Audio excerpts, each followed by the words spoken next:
Tenemos un tremendo invitado. Pablo Salucci, geógrafo. ¿Cómo estás, Pablo? Gusto saludarte. ¿Cómo están, Nora? Buenos días. ¿Cómo Después están? de tanto tiempo. Hola, Pablo. Tanto tiempo, sí. Nos ha tocado entrevistarlo en varias oportunidades. Sí. Pablo, un tipo tremendamente preparado para entender la magnitud de lo que significa Florence hoy día. Está a 12 horas de tocar tierra y en Estados Unidos, la verdad... Y este es el panorama actual, ¿eh? Estamos en vivo y en directo viendo lo que está pasando. Se habla de vientos muy pero muy fuertes, de lluvias tormentosas que incluso van a provocar inundaciones. O sea, viene con todo este huracán a tocar tierra. Justamente hemos visto que ha estado variando su intensidad. Ya estamos hoy día, ya bajó a intensidad 2, en lo que es la escala Saffir-Simpson, que da 1 a 5.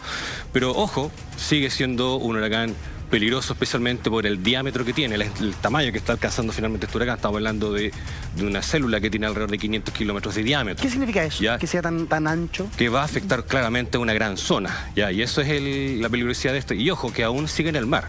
O sea, mientras esté este huracán en el mar, aún puede volver a subir. Eso que bajen de categoría, suben de categoría mientras estén en el mar no quiere decir nada. Cuando entran, cuando tocan tierra es como viene realmente. Ese es el tema, porque en el caso de lo que pasó el 2017 con Harvey justamente partió con algunas categorías y fue bajando y subiendo hasta que finalmente toca tierra con categoría 4.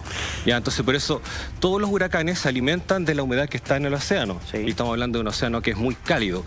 Justamente estamos en el mes de septiembre, que es el mes de alguna manera más duro, o donde se presenta el huracán es más intenso, porque justamente venimos saliendo del verano del hemisferio norte, por lo tanto el mar, producto de la insolación, está a gran temperatura, sumado a que estos mares son cálidos. Claro. O sea, tenemos mucha humedad y eso finalmente es el gran motor de estas células.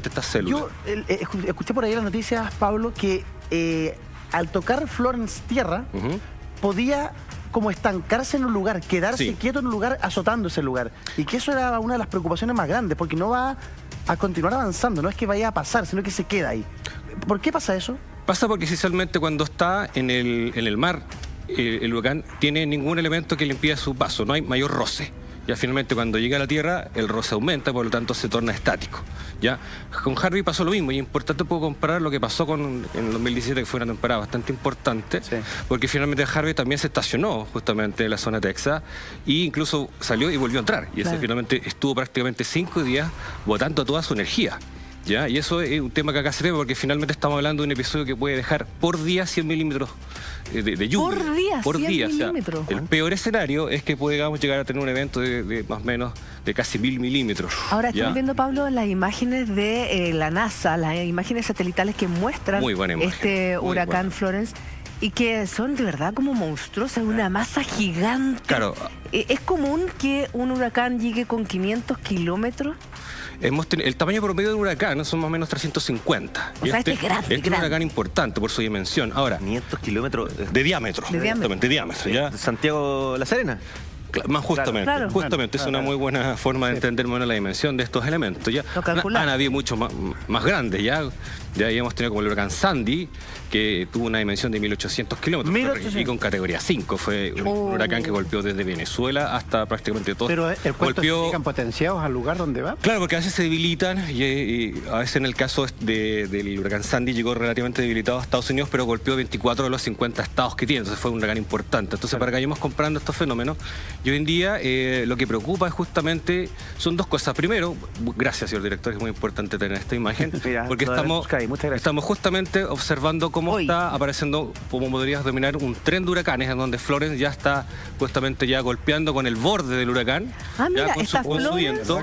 Joyce, Helen, Isaac. Ya, tenemos en este momento huracanes que están en rumbo, que esta es la ruta habitual de los huracanes, se forman en este sector de África, especialmente parten como tormenta tropical, y en la medida que van avanzando por este mar cálido se van alimentando. Es el principal motor. Perfecto. ¿Ya? Acá el tema es que Florence tiene una particularidad. Que generalmente los huracanes, cuando atacan este sector de la costa de Estados Unidos, se desplazan desde el sur. Hacen la ruta. Florence va directo. Esa es una de las curiosidades. Como que la mayoría hace... no es común. Pablo, la mayoría hace como el trayecto como Santo Domingo, claro, está más o menos como en la zona, pasa por toda la zona del mar del Caribe. Florida. Claro, llega a todo lo que es el Golfo de México y después, por efecto de rotación de la Tierra, doblan hacia la derecha. Hace un trayecto con curvas. Claro, justamente. Eso influenciado directamente por lo que es la rotación terrestre. ¿Y este va prácticamente en línea recta? Este va casi en línea recta. Y eso es lo curioso, porque eso, fíjate que de alguna manera los anteriores huracanes pasan de alguna manera tangencial sobre el territorio. Acá va directo. Y es uno de los temas que llama la atención finalmente a todos los analistas del tema. ¿Cómo es posible, Pablo, que haya gente en Estados Unidos que se niegue a evacuar? Ayer ponían tablas por todos lados, tapizaban las casas, reforzaban las ventanas. Sí. Y había un tipo que decía, yo me estoy yendo, pero mi vecino se queda en el segundo piso y yo le estoy dejando el generador. Sí. No creo que sea una muy buena idea. Es una buena idea, justamente. Es una muy mala idea quedarse ahí. Es que ¿sabes lo que pasa? Que acá hay un tema. No tenemos, como siempre, el ser humano tiene una memoria bastante frágil. No tenemos un huracán en esta zona hace 30 años, que fue el último huracán, el huracán Hugo, en 1989. Ya que golpeó con categoría 4, dejó 50 personas fallecidas. Si uno ve la infraestructura de estas ciudades, especialmente la zona costera, es muy densa desde el punto de vista de lo que es la cantidad de población que hay, y predomina la construcción en madera. Por lo tanto, la preparación comunitaria, como la preparación a nivel de infraestructura, es baja. Y eso preocupa. Fue un elemento que de hecho llama la atención desde el punto de vista de lo que está pasando en este momento o lo que podría pasar, porque la experiencia finalmente también es muy importante para enfrentar este tipo de situaciones.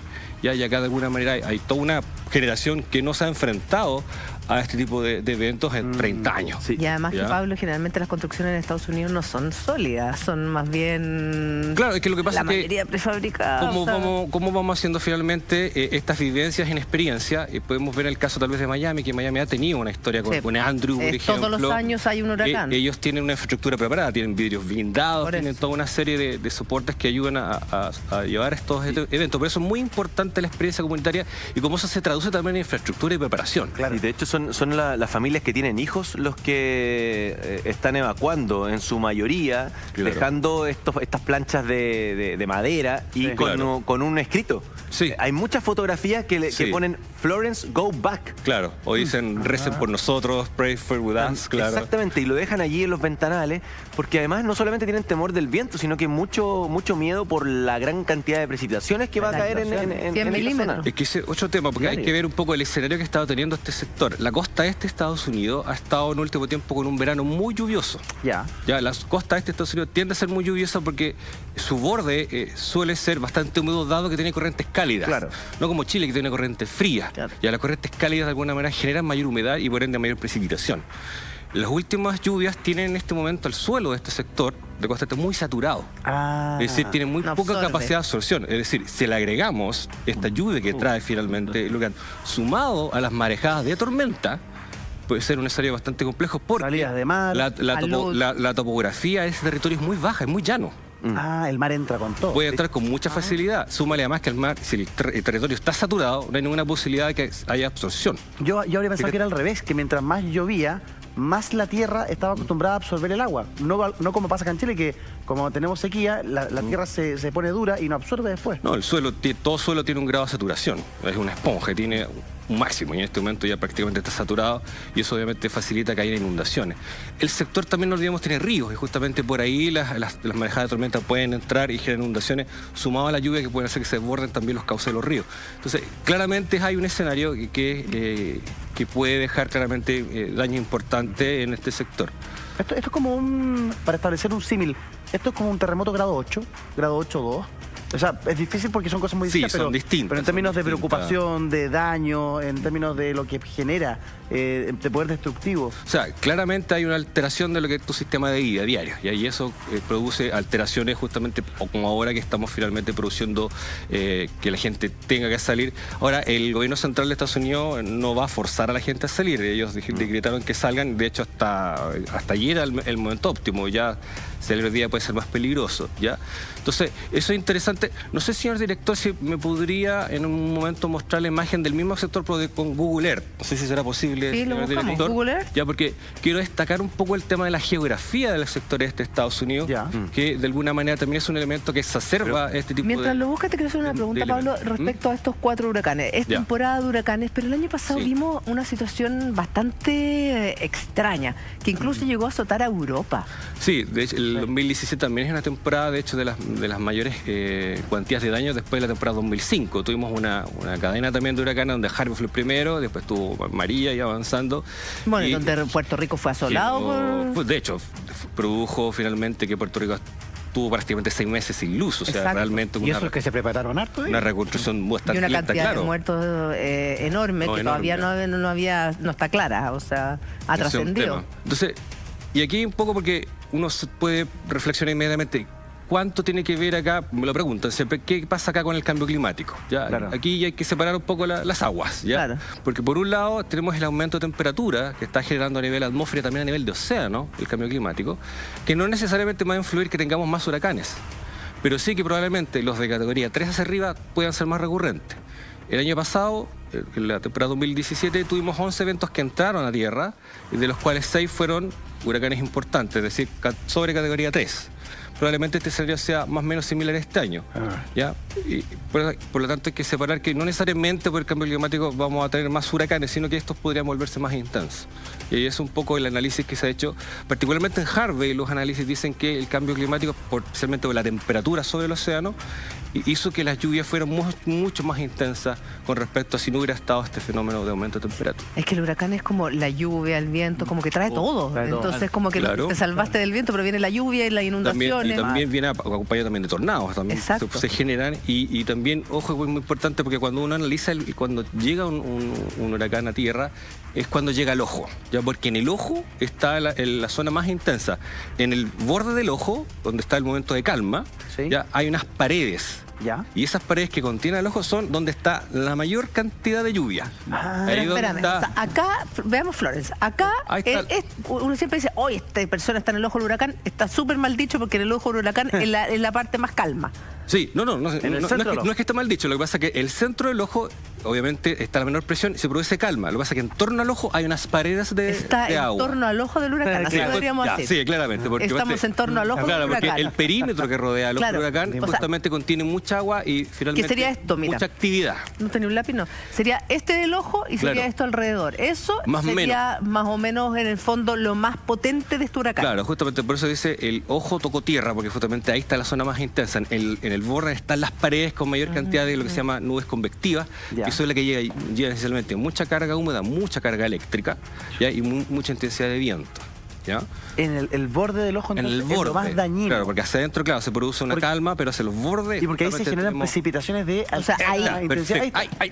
Ahí está. Acá, de hecho, más o menos, acá en todo este sector, uno puede ver, finalmente hay una muy buena imagen satelital que estaba mostrando, creo que la primera que mostró el señor director, es donde se ve como los movimientos, porque esto, no olvidemos que para entender un huracán, el huracán es como una gran aspiradora de humedad, así que entenderlo.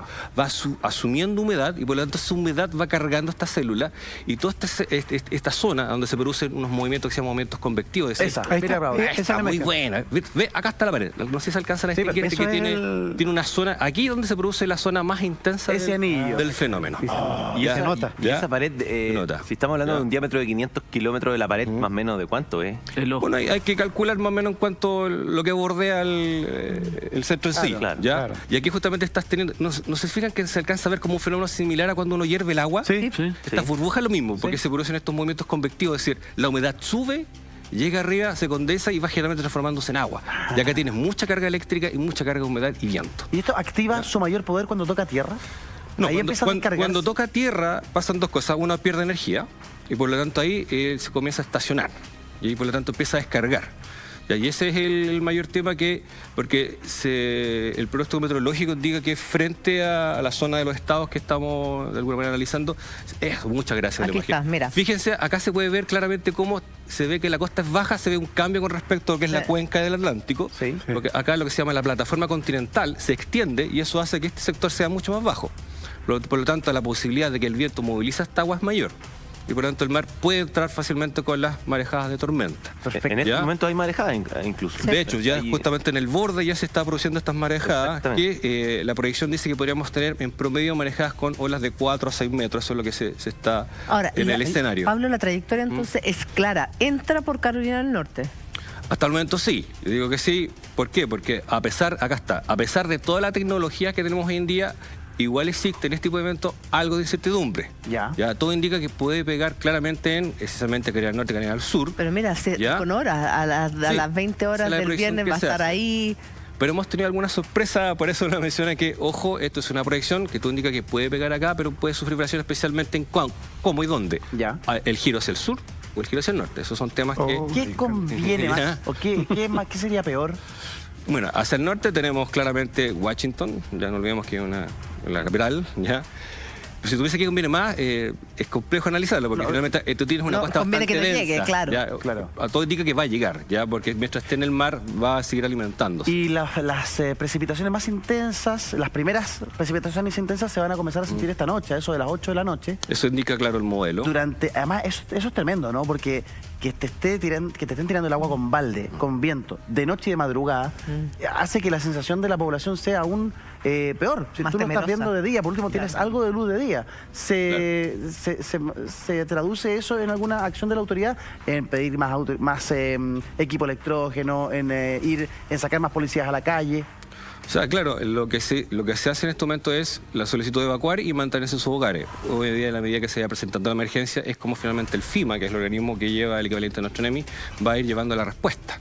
¿Ya? Pero sabemos que la respuesta a veces pueden demorar un par de días a veces en llegar, finalmente cuando la emergencia puede de alguna manera sobre todo colapsar las vías de acceso. Mira, ahí estamos revisando imagen en vivo de Carolina del Norte en un muelle, cámaras que están grabando en todo momento, viendo la evolución de este fenómeno climático. ¿Qué observamos? Y lo que han reportado desde Estados Unidos es que hay un incremento de la actividad del mar, que hay una suerte de marejada, que corre viento, lo veíamos en una imagen de una bandera que de verdad corre un viento bastante fuerte. Claro.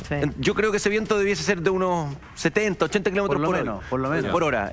Allí en la costa, que está completamente nublado y que están esperando evidentemente que llegue la lluvia con el gran huracán. Claro, porque estamos justamente en la proyección de un grado de magnitud 2, estamos hablando finalmente de un evento que va a tener vientos sobre más o menos los 150 kilómetros por hora. Mira. ¿Ya? Un huracán se determina como tal cuando los vientos alcanzan 120 kilómetros por hora. De ahí se habla de huracán. Si no es tormenta. Es tormenta tropical, justamente, ¿ya? Entonces, no sé, a lo mejor le estoy dando muchas tareas al señor director, pero no sé si el señor director podrá... ¿Qué trabajo? Hay un muy buen video de Weather Channel, que está en YouTube, que muestra a través de una animación qué es una categoría 1, 2, 3, 4, 5. Realmente se lo podríamos colocar en pantalla para que usted vea cuál es la diferencia. Mientras lo buscas, te quiero hacer una consulta, porque ayer era categoría 5, de repente baja a 4, a 2. ¿Puede volver a subir en cualquier minuto a 5? Mientras esté en el océano puede volver a subir. Ya pasó con Harvey, ya pasó con otros huracanes. Sí, bajó y subió. Y ahí, los huracanes tienen esa dinámica y justamente eso pasa por esta incertidumbre que tenemos de la dinámica de estos elementos. Pero subir sube un punto nomás o agarra de nuevo al mismo... Harvey bajó, si no me equivoco, en el peor escenario bajó a 3, ya después llegó finalmente a 4 cuando tocó tierra, si no me equivoco. Ahora uno dice, en esta escala de 1 a 5, dice 2... no pasa nada, pero 2 significa viento sostenido de 175 kilómetros por hora. Sigue siendo importante, entonces bastante viento. O sea, no por ser un 2 no es menos peligroso, porque acá se suma su tamaño. Acá, cuando uno analiza peligrosidad, se analiza primero la exposición al daño, y acá tú tienes una población grande expuesta, ¿ya? Y segundo, estamos hablando de que vamos a tener vientos sobre 150 kilómetros por hora en un tiempo que puede ser 3, 5 días. Claro. Y eso, obviamente, es eso. Pablo, mira, nuestro director te manda este mensaje. ¿Qué me dice? Tú le has hablado al aire, él te habla con su pantalla. Mira, hay categoría 1. Qué buen director tiene, excelente. ¿Usted mira algo para usted? Ahí está, justamente. Vean cómo la categoría 1 comienza a movilizar lo que es los árboles, ¿ya? Se nota claramente la lluvia, cómo comienza a golpear. Categoría 2, fíjense. Las ventanas están abiertas. Fíjense cómo elementos pueden comenzar a golpear las viviendas y comienzan a generar daños. ¿Ya?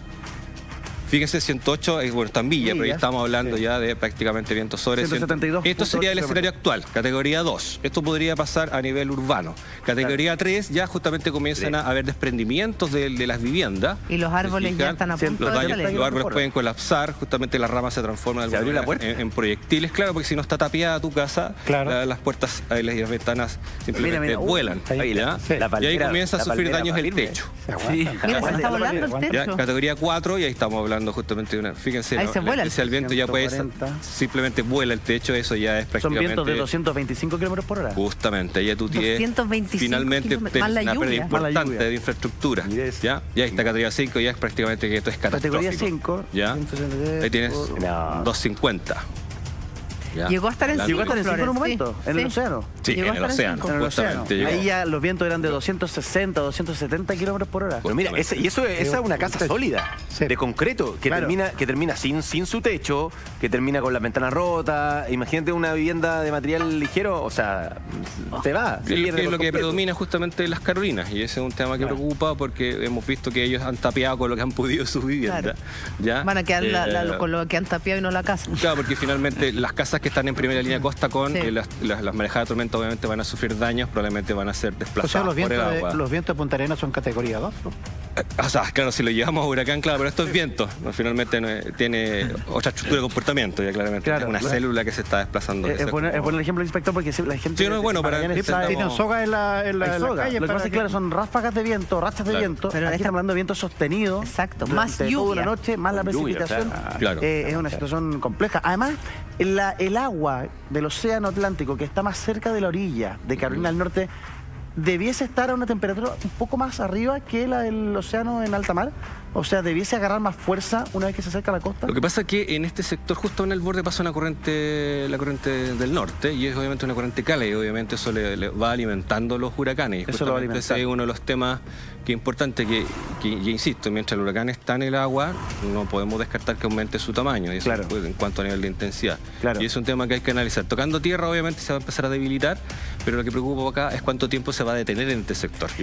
Ahora, hablando de cuánto tiempo y cómo ingresa, lo primero que hace es comenzar a llover antes de que ingrese propiamente. Lo primero que tú observas es el viento. El viento. De hecho, allá anoche había bastante viento en la zona. Claro, estamos viéndolo en la imagen en directo. Claro, justamente cuando llega la parte más húmeda del huracán ya comienza a precipitar. Pero precipita, o sea, yo me acuerdo hace 2 años, un huracán que azotó Florida, y la verdad es que la lluvia no era lluvia tropical, era una cosa imposible salir de la casa. No, claro. Y eso que no fue huracán, al final fue en categoría de tormenta. Claro, justamente, claro que la lluvia es finalmente lo que destaca estos elementos, porque está en la energía que cargan en estos momentos convertidos, que finalmente después descargan con mucha fuerza. Y eso es claramente una de las figuras que destaca de esta célula en sí. Ahora, en el resto del Caribe, por ejemplo, en República Dominicana, estamos en contacto con un periodista de la red de noticias Alba Visión, nos dice que en República Dominicana específicamente bajó de huracán a tormenta, pero que, como tú nos acabas de explicar, no es una cosa como, pasó la emergencia. Una tormenta igual genera una situación de alerta. Esta imagen, Mane, es en vivo en directo desde República Dominicana. República Dominicana en vivo en directo, en donde el cielo está completamente cerrado. Claro. En la bandera del yate se puede ver el viento, que efectivamente... Corre viento, tal cual. Corre viento fuerte, Han habido precipitaciones. Están en alerta, porque además esto se mueve muy rápido, ¿no, Pablo? Es bastante es dinámico. O sea, uno lo ve así, en 2 minutos más, 3 minutos más, esto se puede alargar a llover. Claro, es muy dinámico, y no olvidemos que además tenemos atrás otros huracanes que pueden adquirir fuerza. Ya, por lo tanto, toda esta temporada, septiembre en sí es el pico, y por lo tanto septiembre requiere mucha atención con respecto a lo que va a pasar a lo largo del mismo mes. La temporada de huracanes comienza el 1 de junio y termina el 30 de noviembre. Ya el año 2017, el último huracán importante fue presentado el 7 de noviembre. Ya, por lo tanto, todo este periodo requiere monitoreo. Obviamente hay una serie de organismos como el NOAA americano, que es la unidad meteorológica que vigila a través de aviones todo lo que es el Atlántico, pero también nos vemos lo que está pasando en el Pacífico Occidental, que también tenemos un tifón, allá se lo denomina tifón a los huracanes, que está adquiriendo fuerza. ¿Ya? Claro. De hecho, el mayor tifón de la historia, que ocurre en el año 79, ocurre en el Pacífico Occidental. Ya que tuvo, fíjate, tuvo un tamaño prácticamente de 2.000 kilómetros de diámetro. Realmente fue un monstruo. El más grande hasta la historia. ¿Por qué te mostramos esta imagen de República Dominicana donde se ha degradado a tormenta tropical? Porque el año pasado pasó lo mismo. El año pasado se sabía que venía uno de estos huracanes que dejó el Caribe en el suelo, y se le dijo a la gente en República Dominicana: tranquilos, ya se degradó. La gente hizo caso, salió, y de pronto, de un minuto a otro, se activó nuevamente, tomó fuerza, se transformó en un huracán, destruyó muchos sectores costeros, quitó vidas, fue de verdad un desastre. Entonces hoy día, por más que les digan a los dominicanos, esto ya es una tormenta tropical, ellos están guardados. Hay muy poca gente en la calle. Ahí hubo vivencia que se tradujo en aprendizaje, y eso es justamente lo importante de la preparación comunitaria. Y eso es lo que tenemos que justamente siempre recordar, no olvidar. Acá la memoria de los eventos es importante mantener siempre, y por eso hay que estar preparando, recordando, haciendo simulacros, porque sabemos hoy en día que estos eventos pueden llegar a adquirir mayor fuerza. Y ojo que la historia historia que tenemos de huracanes data desde el 1500. Ya. Y eso con respecto a la edad climática actual, que son más o menos 10.000 años, corresponde ni más ni menos que al 5% de todos los eventos que han pasado. O sea, tenemos un 95% de eventos que desconocemos. No sabemos qué ha pasado antes. Lo mismo pasa con los terremotos, que llevamos apenas 100 años estudiándolo. O sea, sí estamos recién conociendo algunos patrones de la Tierra. Hoy tenemos más tecnología, sí, pero aún nos falta mucho por explorar y mucho por descubrir para poder entender lo que pasó en el pasado y proyectarnos el futuro. Claro. Y eso es un tema importante porque hoy en día la ciencia no tiene todas las respuestas que quisiéramos para estos eventos. Claro. Pero por sobre todas las cosas, ya sea el evento sísmico o atmosférico, hay que estar siempre preparados. Y eso es clave justamente en cómo podemos sobrellevar la emergencia. Esa imagen satelital que nos está mostrando nuestro director. Claro, interesante. Es en vivo, claro, porque ahí no estamos. ¿Te fijan? Acá estamos de partida. Esto es un hecho que no es tan simétrico como se ve cuando ve la masa húmeda. Acá se ve la zona, el calor indica la zona con mayor carga húmeda y finalmente la más activa. Ya acá se ven los brazos que son las que ya se están haciendo sentir, especialmente en la costa. Pero puede irse para Washington. Hay una posibilidad, sí, no la podemos descartar. Ya por eso va a ser importante ver qué pasa cuando toque tierra, porque cuando toca tierra la incertidumbre aumenta. ¿Ya? ¿Por qué? Porque como les mencionaba, estando en el agua no hay roce. Cuando llega a la tierra comienza el roce y ahí se torna un poco más errático porque se torna más asimétrico esto. ¿Ya? Y ahí finalmente hay que analizar cómo se desplaza, si hace un giro hacia el sur o si gira hacia el norte. ¿Ya? Porque la proyección hoy en día, que es el límite norte del huracán, va justamente a llegar hasta, de alguna manera, el borde norte también de Carolina del Norte, vale la redundancia. Entonces es claramente un proceso que hay que analizar de aquí al sábado, que prácticamente debería estar ya con el ojo llegando. Tú nos dices que mide unos 500 kilómetros de diámetro. Claro, ¿Cuánto mide de alto? Toca tierra el viernes de la madrugada, pero el ojo llega el sábado. Más o menos. Eso es claro, exactamente. No es como que... Los primeros brazos llegan antes. Ahí el ojo arrasa el día sábado. ¿Qué altura tiene? 500 kilómetros de diámetro. ¿Y qué altura tiene? Eso es relativo, porque la altura de la troposfera, donde se mueven los fenómenos meteorológicos, tiene más o menos 20 kilómetros de alto. Entonces se mueve más o menos bajo eso. Ya el dato de esto no sé exactamente la altura que tiene, pero hay que entender que por ahí se mueven finalmente todos los fenómenos meteorológicos. Y me llamó la atención que esta semana, y ahora yo le pido al señor director si hay un video, no sé si lo tendrá. Usted no puede pedir nada. De un avión que va como a la par con el huracán. Ah, sí. Entonces, mi pregunta es, ¿puede pasar un avión cerca del huracán? Estamos en un lugar en donde además este 18 de septiembre hay familias que en Chile... Ahí está la imagen. Que van a viajar, porque que van a salir de Chile, que van al Caribe, al sol, a las palmeras. Y esta imagen es sorprendente. Bueno, siempre es complejo hacer vacaciones en zona tropical en esta temporada, porque septiembre nos puede dar sorpresas. De hecho, han habido un proceso de cancelación de viaje porque finalmente se recomienda no entrar. Claro, aquí vemos claramente este es un avión meteorológico que tiene las condiciones para justamente para la zona, claro, y que se mueve en torno al borde de la que es la zona más compleja, obviamente para la aviación. Se arriesgan igual, ¿no? Pero tienen experiencia y un control justamente para no pasar por las zonas más peligrosas. Obviamente los pilotos saben que no tienen que acercarse a las zonas convectivas, que son justamente las más peligrosas. Claudio está con... Claudio no trajo la pastilla No, Claudio ya está con mareo tierra. No, claro, aquí tenemos justamente elementos que son muy necesarios para conocer la dinámica de la tormenta. Hoy en día toda la tecnología que hay apunta a poder, de hecho la imagen que estamos mostrando en el recuadro inferior, son imágenes satelitales, porque el método satelital se ha usado más o menos del año 80, cuando tenemos tecnología satelital, para poder proyectar la fuerza de estos elementos. Y en base a ese modelo es que podemos hoy día proyectar cuál es la trayectoria.